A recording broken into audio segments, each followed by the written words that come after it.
భగవద్గీతలో వాక్యం: కర్మ సిద్ధాంతమును ప్రకారం జన్మించడానికి పూర్వం ఆ జీవి కొంత కర్మ చేసుండొచ్చు.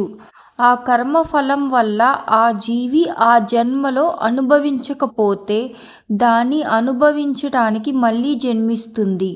ఆ కర్మ ఇంకా మిగిలి ఉంటే దాన్ని అనుభవించటానికి ఈ జన్మలాగే మరో జన్మని కూడా తీసుకోవచ్చు. గత జన్మలాగే ఈ జన్మలో కూడా మరి కాస్త కర్మని చేసి అనుభవించాల్సిన కర్మని పెంచుకోవచ్చు.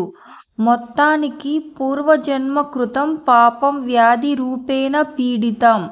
పూర్వజన్మలో మనం చేసిన పాపం ఏదైనా వ్యాధి రూపంలో అనుభవములోనికి వస్తుందని, గత జన్మలో మనం చేసిన పాపపుణ్యములను బట్టియే మన జన్మ ఆధారపడి ఉంటుంది. మన జాతక చక్రం అందుకు అనుగుణంగా తయారవుతుంది. మన కర్మే గ్రహాల రూపంలో వచ్చి మనల్ని బాధ పెట్టడమో లేదా సుఖ పెట్టడమో జరుగుతుంది.